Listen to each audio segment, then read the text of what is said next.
देवी त्यक्त देहा पितृर्मुखे कथम गिरीसुतावप्रन् बभूव जगदम्बिका।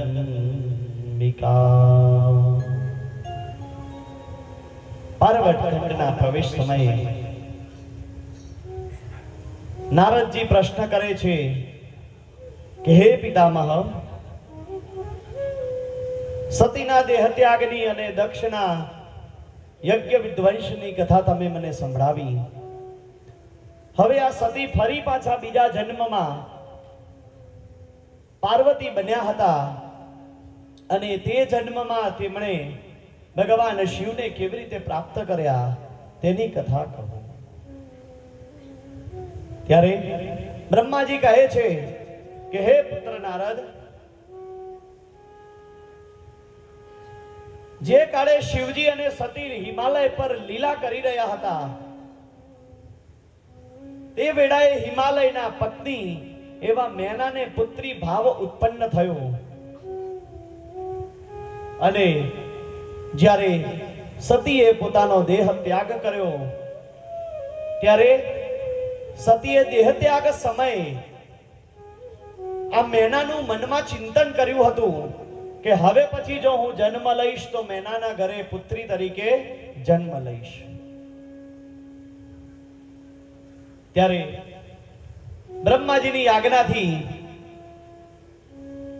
ઉત્તર દિશામાં રહેલા પર્વતોના રાજા એવા હિમાલય, તેના બે સ્વરૂપો છે, એક છે સ્થાવર અને બીજું છે જંગમ. આ હિમાલય એ આનંદ આપનારો પર્વત છે. એક વખતે દક્ષ પ્રજાપતિના ત્યાં 3 દીકરીઓના જન્મ થયા હતા, જેમના નામ હતા સ્વધા, સ્વાહા અને ત્રીજી હતી એક દીકરી જેના લગ્ન એ પિતૃઓની સાથે કરાવ્યા હતા અને તેની કૃપાથી તેમને 3 દીકરી થઈ. એકનું નામ હતું મેના, બીજીનું નામ હતું ધન્યા અને ત્રીજીનું નામ હતું કલા. તે 3 પુત્રીઓ દક્ષની માનસિક સૃષ્ટિથી જન્મી હતી અને દક્ષ રાજાએ કહ્યું હતું કે હવે તમે પણ વિષ્ણુના દર્શન કરી અને તેમની આજ્ઞા લઈ અને જે પ્રમાણે વિષ્ણુ કહે તે પ્રમાણે તમે કાર્ય કરો. ત્યારે આ 3 દીકરીઓ વિષ્ણુ ભગવાનના વૈકુંઠ ધામમાં બેઠી હતી અને તે જ સમયે સનકાદિક ઋષિઓ ત્યાં આવ્યા અને આ સનકાદિક ઋષિઓ જ્યારે પધાર્યા ને ત્યારે બધાએ આ સનકાદિક ઋષિઓને નમસ્કાર કર્યા, પરંતુ આ 3 દીકરીઓને એમ કે અમારે શા માટે નમસ્કાર કરવા એમ વિચારી તેમણે આ સનકાદિક ઋષિઓને નમસ્કાર કર્યા નહીં. સનકાદિક મુનિઓ હતા, જ્ઞાની હતા, પરંતુ ભગવાન શિવની માયાથી મોહિત થઈ ગયા હતા એટલે તેમને ક્રોધ આવ્યો અને તે ક્રોધમાં તેમણે આ 3 દીકરીઓને શ્રાપ આપી દીધો કે તમે આ વૈકુંઠમાંથી દૂર થશો અને તમારે પૃથ્વી પર જન્મ લેવો પડશે. જ્યારે તેમને ખબર પડી કે આમણે તો શ્રાપ આપી દીધો છે ત્યારે 3 દીકરીઓ સનકાદિક ઋષિના ચરણમાં જઈ પડી. ત્યારે સનકાદિક ઋષિએ કહ્યું કે તમે ચિંતા કરશો નહીં, તમે પૃથ્વી પર જશો અને હે મેના દેવી, જ્યારે તમે પૃથ્વી પર જશો ને ત્યારે તમારા લગ્ન હિમાલયના ત્યાં થશે અને તમારે ત્યાં સ્વયં જગદંબા માં પાર્વતીનો જન્મ થશે. બીજી જે દીકરી હતી તે દીકરીનું નામ હતું ધન્યા. આ દીકરીને એવું કહ્યું કે તમે જ્યારે પૃથ્વી પર જશો ત્યારે તમારા લગ્ન જનક રાજાની જોડે થશે અને ત્યાં તમારા ત્યાં પણ માં જગદંબા સીતા સ્વરૂપે જન્મ ધારણ કરશે. અને ત્રીજી જે હતી કલા, તે કલાને પણ કહ્યું કે તમે પણ જ્યારે પૃથ્વી પર અવતરણ લેશો ત્યારે તમારા લગ્ન વૃષ ભાનુના ત્યાં થશે અને તમારા ત્યાં રાધા નામની કન્યાનો જન્મ થશે. એટલે માં પાર્વતી એ મેનાના દીકરી તરીકે અવતર્યા હતા. બીજા નંબરે માં સીતા હતા. તે સીતા માતા પણ ધન્યાના ત્યાં જન્મ્યા હતા અને કલાના ત્યાં માં રાધારાણીનો જન્મ થયો હતો.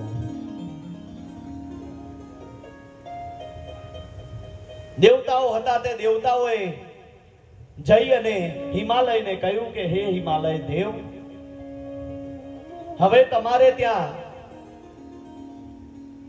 સંતાનની ખોટ છે તો એ સંતાનની ખોટ પૂર્ણ કરવા માટે તમે માં જગદંબાનું આરાધન કરો. ત્યારે હિમાલય માં જગદંબાનું આરાધન કરે છે અને જ્યારે માં જગદંબા પ્રસન્ન થયા ત્યારે તેણે વરદાન માંગ્યું કે હે માં જગદંબા, તમે મારા ત્યાં પુત્રી સ્વરૂપે અવતાર લો. ત્યારે માં જગદંબાએ હિમાલયને વરદાન આપ્યું કે હે હિમાલય, તારા ત્યાં હું પુત્રી તરીકે અવશ્ય જન્મ ધારણ કરીશ. અને માતાજી ત્યાંથી અંતર ધ્યાન થયા છે. આ બાજુ સૌ પ્રથમ આ હિમાલય હતો ને એના ત્યાં એક પુત્રનો જન્મ થયો જેનું નામ પાડવામાં આવ્યું મૈનાક. આ મૈનાક પણ પર્વત તરીકે સ્થાયી થયો. એ પછી બીજા 99 પુત્રોનો જન્મ થયો અને 99 પુત્ર આ ભારત વર્ષની અંદર અલગ અલગ પર્વતોની ગિરિમાળામાં જઈ વસ્યા અને તેમને મોટા મોટા પર્વતોનું બિરુદ પ્રાપ્ત થયું છે. અને પછી માં જગદંબાએ વિચાર્યું કે હવે મારે આ હિમાલયને ત્યાં જન્મ લેવાનો સમય થયો છે.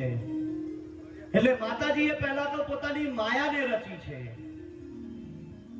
જે દિવસે માં પાર્વતીનો પ્રગટ થવાના હતા માં પાર્વતી, એ દિવસનું વાતાવરણ કેવું થઈ ગયું હતું.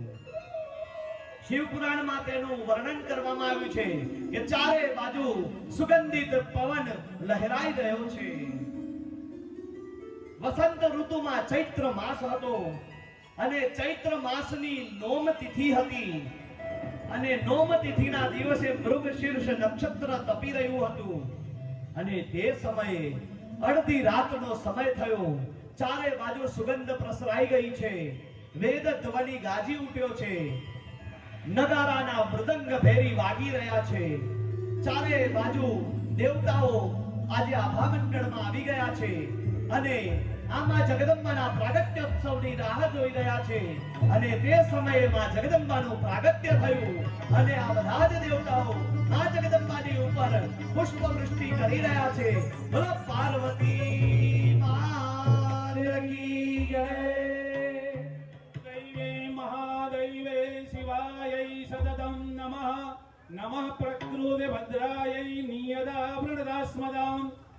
દરેક ભાવિ ભક્તોના હાથમાં જે પુષ્પ આપ્યા છે એ માતાજી સતી માતા પાર્વતી માતા જ્યારે તમારી આગળથી પ્રયાણ કરે છે ત્યારે તમે એમને સૌને પુષ્પ વૃષ્ટિ કરજો.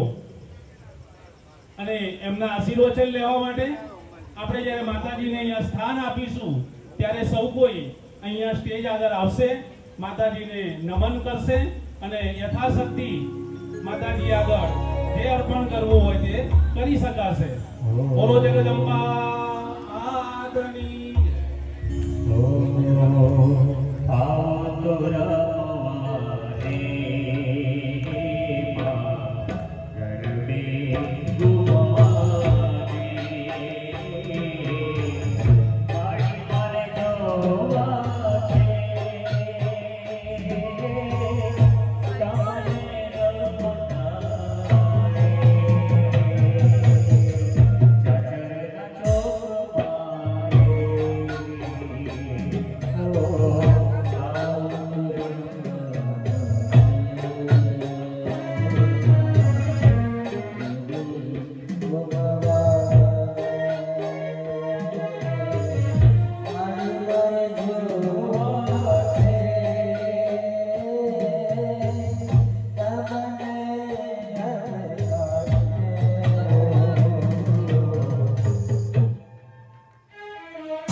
આજે આ પાર્વતી આપણી સમક્ષ સાક્ષાત પ્રગટ થયા હોય ને આપણે એનો આનંદ ના લઈએ, એનો લાવો ના લઈએ, એવું કેમ બને ભાઈ?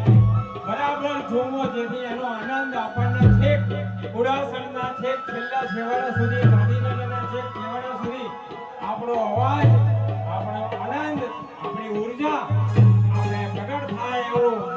અરે વાહ વાહ વાહ, જો મને બાબા જો તમે રૂમ ઝૂમ કરતા માતાજી આવી ગયા છે. માતાજીના માતાજી પણ આવી ગયા છે. જુઓ, માં પાર્વતીજીને આપણે સાક્ષાત દર્શન રૂપે, પ્રત્યક્ષ રૂપે આપણે પ્રાર્થના છીએ. એમને આપણે વંદન કરીએ, પ્રણામ કરીએ, સાક્ષાત એમના સ્વરૂપને આપણે જાણીએ, માણીએ અને આનંદથી ઝૂમો એવી અમારા સૌની અપેક્ષા છે. આ સૌથી આનંદ વધારેલો આજે લીધેલો આનંદ કાલે નહીં મળે. આજનો આનંદ અત્યારે જ લઈ લો, કાલે તમે લેવા જશો આ પ્રસંગ તમને માણવા નહીં મળે. માટે આજના પ્રસંગનો લાવો લો. આપણે પ્રભુએ આપણા ઉપર મેઘ કરી છે કે અત્યારે મેઘરાજા ત્યાં આગળ બંધ થઈ ગયા છે. મેઘરાજાએ વરસવાનું બંધ કરી દીધું છે કે તમે આનંદ લો. એટલા માટે અને માતાજીના પ્રાગટ્યનો પૂરેપૂરો આપણે આનંદ લેવા માટે ભેગા થઈએ છીએ અને લઈ રહ્યા છે, એ પણ અમને આનંદ છે.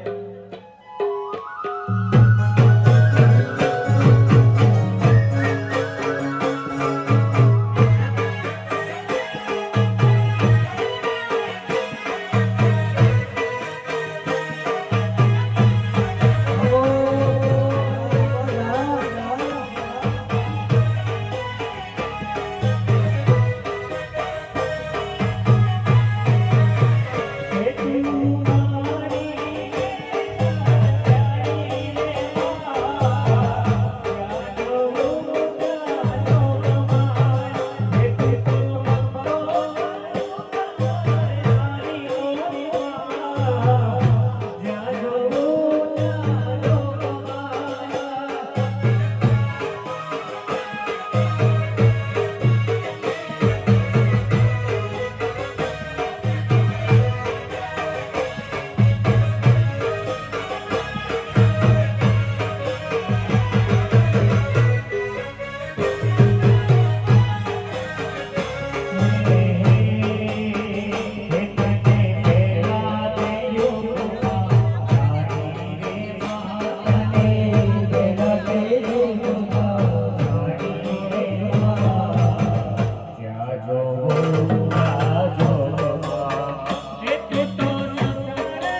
હરિ હરિ હનુમાનજી મહારાજ પાર્વતી માત કી જય. જો પ્રાગટ્ય તો આપણે એવું થયું છે માતાજીનું કે ગાંધીનગર જ નહીં પણ કદાચ વિશ્વના દરેકે ખૂણાની અંદર માં પ્રગટ થઈ ગયા છે, એની ગુંજ પહોંચી ગઈ હશે. અને જ્યાં જ્યાં આવા યુદ્ધોને બધું થવાનું શરૂ થયું છે ને, માતાજી કદાચ એમ કહેશે કે હવે બંધ કરી દો ભાઈ, આ બધી કાંઈ જરૂર નથી, હું હવે પ્રગટ થઈ જઈશ અને જ્યાં મારી જરૂર પડશે ત્યાં હું બધું બરાબર કરીને જઈશ. માટે ગાંધીનગર જ નહીં પણ આખા વિશ્વની અંદર વિશ્વ શાંતિ થાય એ માટે આપણે બધાને માતાજીને પ્રાર્થના કરીએ કે માતાજી આપ પ્રગટ થયા છો તો આખા વિશ્વની અંદર તમે શાંતિ અને સમૃદ્ધિ કરજો. બીજી એક અગત્યની આપણી પાસે સૂચના છે કે મૃત્યુંજય પરિવાર દ્વારા આયોજિત ચાલો વૃંદાવન ભગવાન શ્રી બાંકે બિહારીના સાનિધ્યમાં શ્રીમદ ભાગવત કથા. કથાકાર કોણ છે હું નહીં કહું, તમે જાતે ગોતી કાઢજો કે કથાકાર કોણ છે. એટલે 3 થી 9 જાન્યુઆરી 26 કથા સમય છે સવારે 9 થી 1 અને બોલવું પડે છે ભાઈ, શું થાય બોલી જાઓ. કથા વ્યાસપીઠ ઉપર પૂજ્ય શાસ્ત્રી શ્રી પુષ્પક મહારાજ શુક્લજી. આજ આપણી જે ઓડિયન્સ છે, આપણા હરિભક્તો છે, એ બધા જ એમને વૃંદાવનમાં એમની સાથે જોડાઈ જઈએ એવી મારી અપેક્ષા છે. દાદા તમે જાઓ કથા કરો, ત્યાં અમે બધા સપરિવાર તરીકે હાજર થઈ જઈશું એમ કે. એમણે નોમિનલ ફી રાખેલી છે. આમ તો ત્યાં 5 સ્ટાર જેવી હોટલ છે, આપણા માટે રહેવા ખાવા પીવા જમવાની કોઈ તકલીફ પડે એવી નથી. માટે યાત્રા હું એમની સાથે નૈમિષારણ્ય જઈ આવેલો છું. મને એ રસપાન એમણે કરાવ્યું છે તો મેં મારા આખા કુટુંબની અંદર કહ્યું હતું કે આવું રસપાન મને કદી મારી જિંદગીમાં ક્યાંય જોવા મળ્યું નથી, સાંભળવા મળ્યું નથી. અને આજ કદાચ આપને પણ એ જ મને અનુભવ થયો, આપને કદાચ થયો અને થતો રહેશે પણ ખરો છે. માટે કથાનો પ્રારંભ છે 3 જાન્યુઆરી 2026. કથા વિરામ છે 9 જાન્યુઆરી થી 2026. યાત્રા વિરામ છે 10 જાન્યુઆરી થી 2026. યાત્રા પ્રારંભ છે 1 જાન્યુઆરી 2026 અમદાવાદથી પ્રસ્થાન થશે.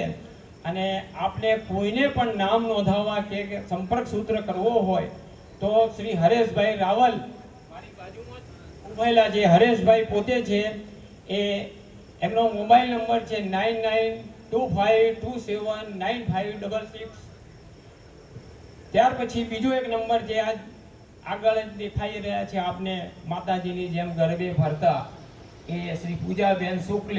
એમને પણ હું ઓળખતો નથી, ક્યાંથી આવે છે ખબર નથી મને, પણ આવી જાય છે, બધે હાજર થઈ જાય છે એટલું નક્કી છે. એમનો મોબાઈલ નંબર છે 7016296942.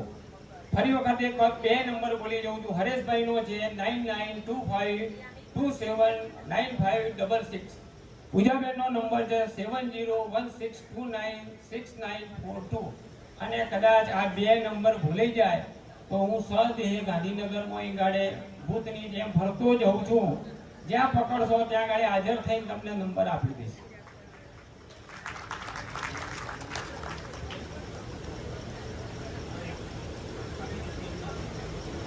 અહીં માતાજીની આપણે જોડી ફેરવેલી છે, કારણ કે માતાજી પ્રગટ થયા ને આપણું કંઈ હિસ્સો ન હોય અંદર, એ આપણા માટે સારું નથી. માતાજી છે પાછા એમ તો ન કહેવાય કે અમદાવાદથી આવ્યા છે, કારણ કે એ તો સ્વર્ગલોકથી ઉતરેલા છે. પણ સ્વર્ગમાંથી ઉતરેલા છે એટલે એમનો યાત્રા ખર્ચ આપણે આપી તો ન શકીએ, કારણ કે આપણી તાકાત નથી કે માતાજીને કઈ યાત્રા ખર્ચ આપણે આપી શકીએ. તેમ છતાં પણ મારી ઈચ્છા છે કે ભાઈ અહીં માતાજીની જે જોડી આપણે ફેરવીએ છીએ, જેને પણ દાન આપવાની ઈચ્છા હોય એ દાન આપી શકે છે. જે હનુમાન દાદાના મંદિરની અંદર એમણે જાહેર કરેલી છે. એટલે એમનું દાન માતાજી એટલા ઉદાર છે કે હવે સ્ત્રી તો શક્તિશાળી છે, એટલે કોઈ પણ વ્યક્તિ એની આગળ તો નમેલી છે, એટલે માતાજી આગળ તો બધા નમે જ. એટલે મારો દેવોનો દેવ હનુમાન દેવ છે એ ભાઈ કહે છે કે માતાજી તું મને આપતી જજે, હું તને કાંઈ નહીં આપું. માટે આપણે માતાજીને જોડી ફેરવવામાં આવે છે. યથાશક્તિ જેને જે આપવું હોય એ આપી શકે છે. આભાર છે.